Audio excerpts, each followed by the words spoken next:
안녕하세요. 9월 16일 말씀 나눔 시간입니다. 우리 다 함께 기도하심으로 말씀 나눔 시간 시작하도록 하겠습니다. 감사하신 하나님 아버지, 오늘도 저희들 이렇게 주의 말씀 앞으로 불러주시고 또 주의 말씀을 함께 나눌 수 있도록 허락하여 주심을 감사드립니다. 아버지, 이 시간 저희들 아버지 말씀을 들을 때에 저희 심령 가운데 굳어진 것들이 있으면 깨어지게 하시고 또한 맺힌 것이 있으면 풀리게 하시고, 그래서 주님의 말씀을 온전히 듣고 온전히 순종하며 살아갈 수 있도록 허락하여 주시옵소서.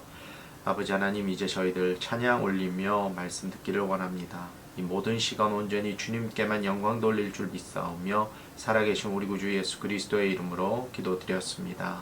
아멘. 예, 우리 찬송가 182장입니다. 찬송가 182장 우리 함께 찬양하심으로 우리 예배 시작하도록 하겠습니다. 찬송가 182장입니다. 강물같이 흐르는 기쁨 성령 강림함이라. 정결한 맘 영원하도록 주의 거처 되겠네. 주님 주시는 참된 평화가 내 맘속에 넘치네. 주의 말씀에 거센 풍랑도 잠잠하게 되도다. 나의 생명 소생케 됨은 성령 임하심이라. 모든 의심 슬픔 사라져 주의 평강 넘치네. 주님 주시는 참된 평화가 내 맘속에 넘치네. 주의 말씀에 거센 풍랑도 잠잠하게 되도다. 하늘에서 담비 내리고 햇빛 찬란함같이 우리 마음에 성령 임하니 주님 보내심이라. 주님 주시는 참된 평화가 내 맘속에 넘치네. 주의 말씀에 거센 풍랑도 잠잠하게 되도다. 생명이 시인에 넘쳐 흘러서 마른 광야 적시니. 의의 열매 무르익어서 추수를 기다리네. 주님 주시는 참된 평화가 내 맘속에 넘치네. 주의 말씀에 거센 풍랑도 잠잠하게 되도다. 놀라우신 주의 은혜로 그의 얼굴 뵙겠네. 평화로운 안식처에서 영원토록 쉬겠네.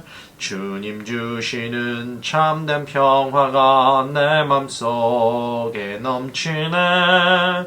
주의 말씀에 거센 풍랑도 잠잠하게 되도다. 아멘. 예, 오늘 함께 나누실 우리 하나님의 말씀 보겠습니다. 함께 나누실 말씀은 창세기 6장입니다. 창세기 6장.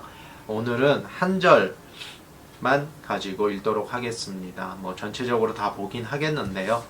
그래도 오늘 본문 말씀은 창세기 6장 22절 말씀입니다.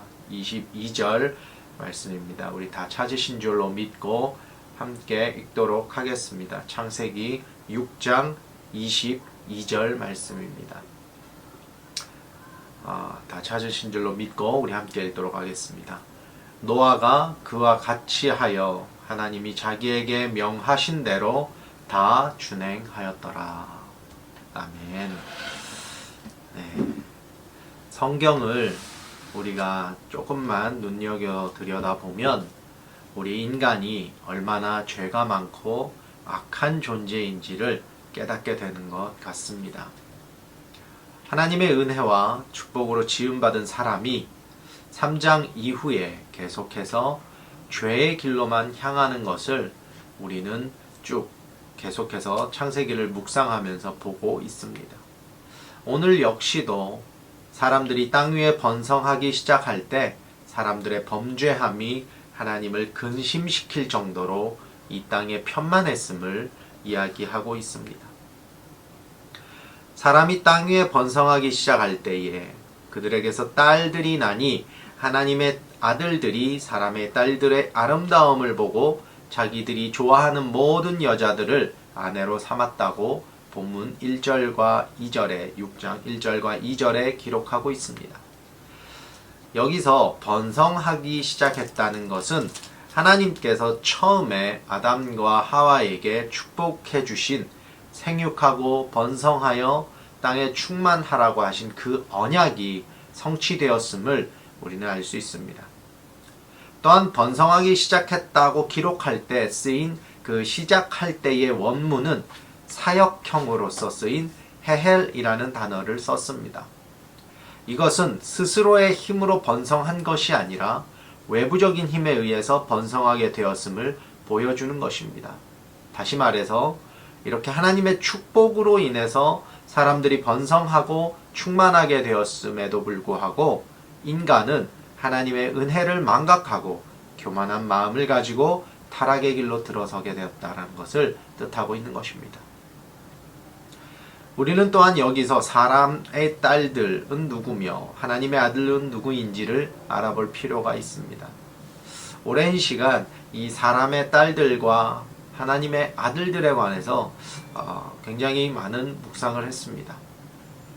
도저히 제가 혼자서는 깨달을 수 없기에 여러 주석서들과 또 목사님들의 설교와 이런 것들을 다 종합해서 얻은 결론이 있습니다. 이 사람의 딸들 그리고 하나님의 아들들에 관해서 방금도 잠깐 언급했듯이 지금까지 연구되어져 온 학설이 많이 있지만 간략하게 결론을 말씀드리자면 사람의 아들들은 셋의 후손들을 가리키고 있습니다. 아담의 아들, 아담의 후손인 셋의 아들들을 이야기하고 있습니다. 왜 그러느냐? 보통 우리는 그 자손들을 이야기할 때 장자를 먼저 언급합니다.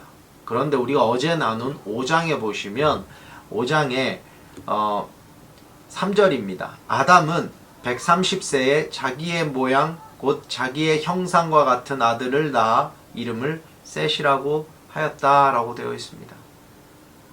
그런데 아담에게 셋이 첫째인가? 아니죠. 가인이라는 아들이 분명히 있습니다. 그럼에도 불구하고 하나님은 아담의 계보에 셋을 먼저 넣음으로써 5장에 그의 후손들을 쭉 열거를 하고 있습니다. 그리고 어제 제가 나누었던 것 같이 그 가족의 계보는 가정이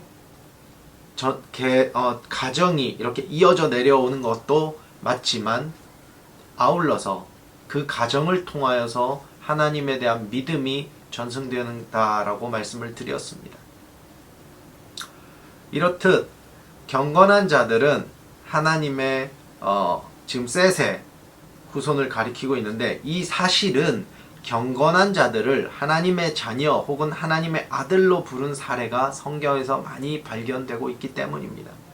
특별히 호세아 1장 10절이나 또 여러분들 많이 잘 아시는 마태복음 5장 9절의 말씀, 화평하게 하는 자는 복이 있나니 그들이 하나님의 아들이라 일컬음을 받을 것이요와 같은 이런 말씀들이 경건한 자들을 향해서 하나님의 아들로 불렀던 그 사례라고 할 수 있습니다. 따라서 셋의 후손들이라는 해석이 설득력을 받게 되는 것입니다. 그리고 셋이 태어났을 때 그 아비 아담이 하나님이 내게 주셨다라고 고백한 점에서도 셋의 후손들이 하나님의 아들들이라고 불리워진 근거를 발견할 수 있다라는 것입니다. 더욱이 셋은 에노스를 낳은 후에 여호와의 이름을 부른 신앙인으로서 하나님의 아들로 불리워지기에 합당한 자였을 것이라는 것이 학계 정설로 남아 있습니다. 이렇듯 성경에서 찾은 여러 정황들과 학설에 근거해서 하나님의 아들들은 셋의 후손들임을 알 수 있습니다. 그렇다면 사람의 딸들은 누구를 가리키는 것입니까? 사람의 딸들은 하나님의 아들들을 설명하는 데서 암시를 받을 수 있듯이 경건하지 않은 자들의 후손을 이야기합니다. 대표적인 인물로 가인을 들 수가 있습니다. 그러나 좀 더 폭넓게 바라본다면 하나님을 경외하지 않는 일반 사람들의 딸들을 의미하기도 합니다. 그런데 문제는 이 하나님의 아들들이 사람의 딸들의 아름다움을 보았습니다. 보았다고 해서 죄가 되는 경우는 매우 드뭅니다. 하지만 그들이 보고 난 후 행한 그 행동이 문제가 되는 것입니다. 그들이 사람의 딸들을 아내로 삼았습니다. 한 남자가 눈에 아름다운 여자를 보고 좋아서 아내로 삼았다면 문제될 것이 없지만 본문은 자기들이 좋아하는 모든 여자들을 아내로 삼았다라고 기록하고 있습니다. 그렇게 밝히고 있습니다.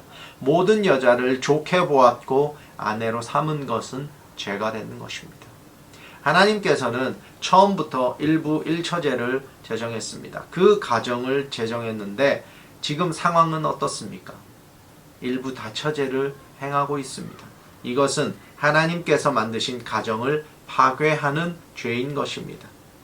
창세기 1장과 2장은 천지 창조에 관한 내용이지만 3장 이후로는 어떻습니까? 가정의 창조를 말하고 있습니다. 그런데 이 가정을 하나님의 아들들이 사람의 딸들의 아름다움을 보고 깨버렸습니다. 하나님께서 이 상황을 보시고 말씀하시기를 나의 영이 영원히 사람과 함께 있지 않겠다라고 말씀하십니다. 이유는 사람이 육신이 되었다라고 말씀하시므로 그 이유를 밝히고 계십니다. 사람이 육신이 되었다는 것은 무엇을 뜻합니까? 이 육신에 해당하는 원문은 바사르라는 단어인데 이는 사람의 살이나 동물의 살과 같은 신체의 한 부분을 말하는 것입니다. 좀 더 정확하게 이해하기 쉽게 표현하자면 고깃덩어리가 되었다라는 것입니다.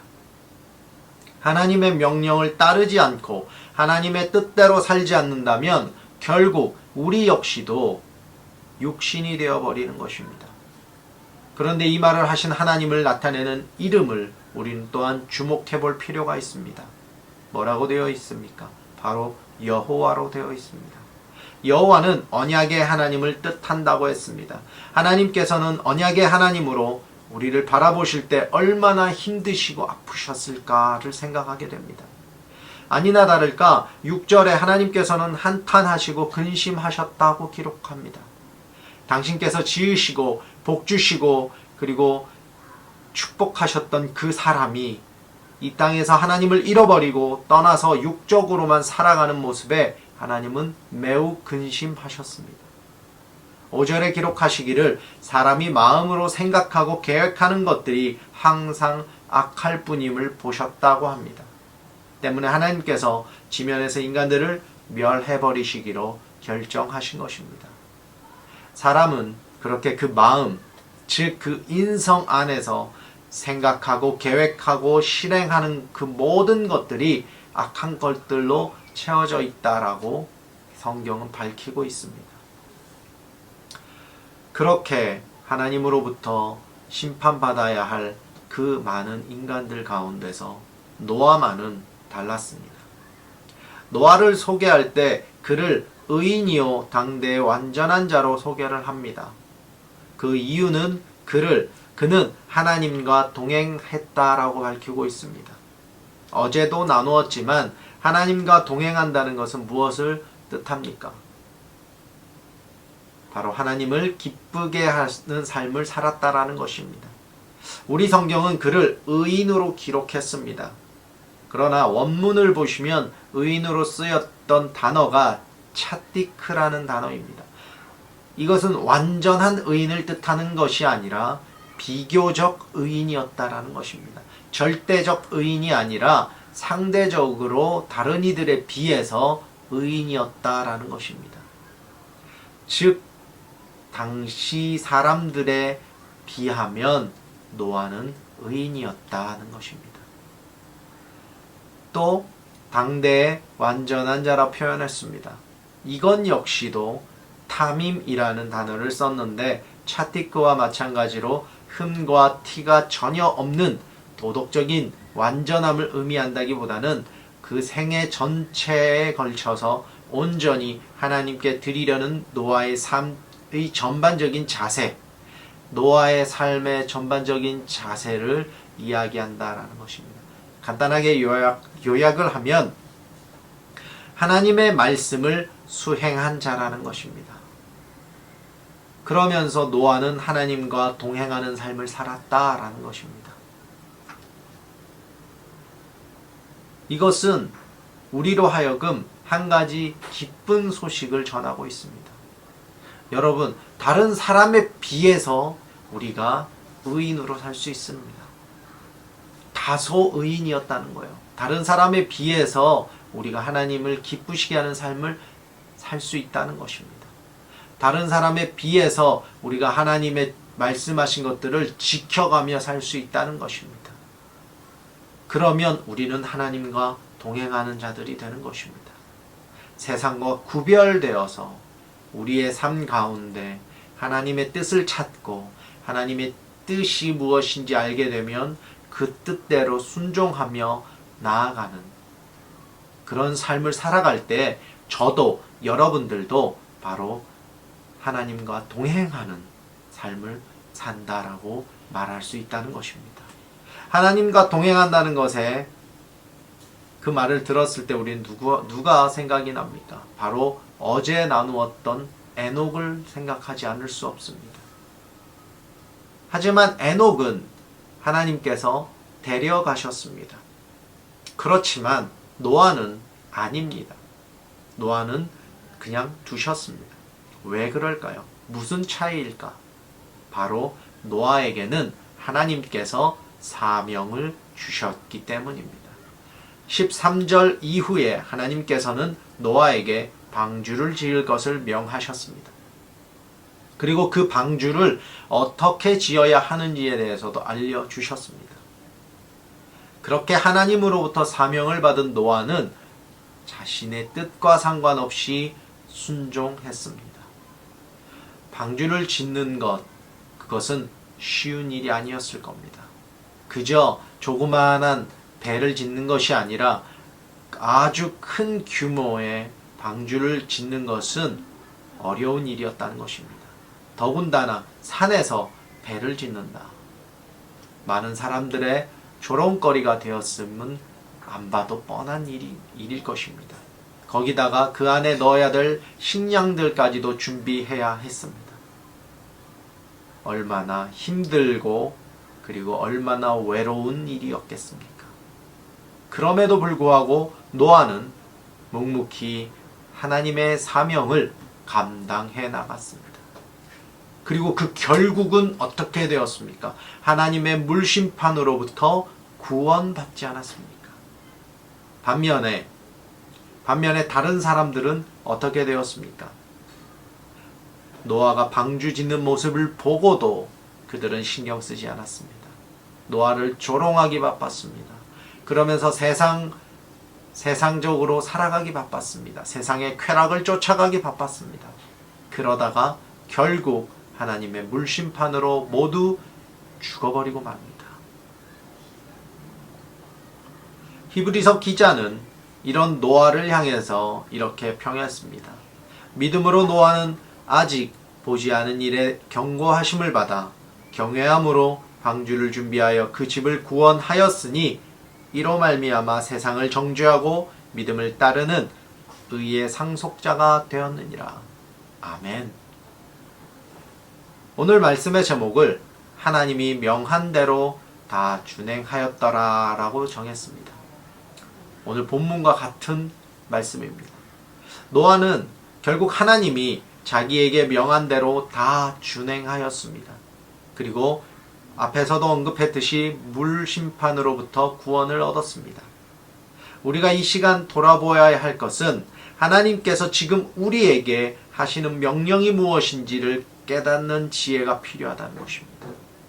말씀을 묵상하면서 또한 기도하면서 늘 우리의 마음이 하나님께서 우리 무엇을 말씀하시는지를 영적으로 깨어서 지켜보아야 합니다. 분별해내야 합니다. 그리고 하나님께서 주신 그 마음을 우리가 잘 분별하여 그 마음에 확신이 있다면 주님 앞에 내 마음과 상관없이 순종함으로 나아가야 합니다.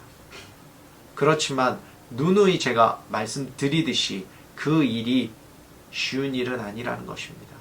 그럼에도 불구하고 저와 여러분들은 하나님으로부터 부르심을 받은 소명자여 또한 보냄을 받은 사명자라는 그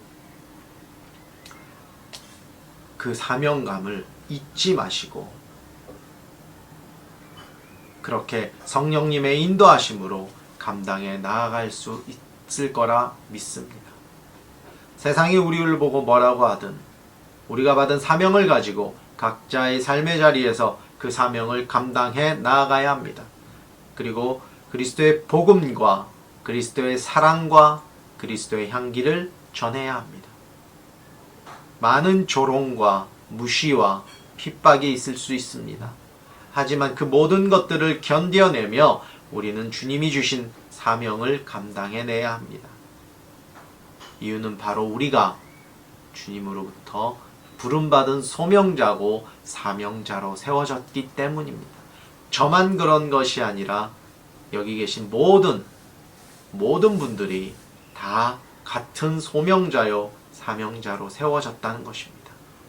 오늘 주신 말씀을 붙들고 나아가실 때에 세상 사람들과 같이 믿지 않는 사람들이 어떠한 말을 해도 핍박을 해도 우리는 소명자요 사명자라는 사실을 잊지 않고 주님이 명하신 그 모든 것을 다 준행하며 살아가시는 저와 여러분들이 되시기를 주님의 이름으로 축원합니다.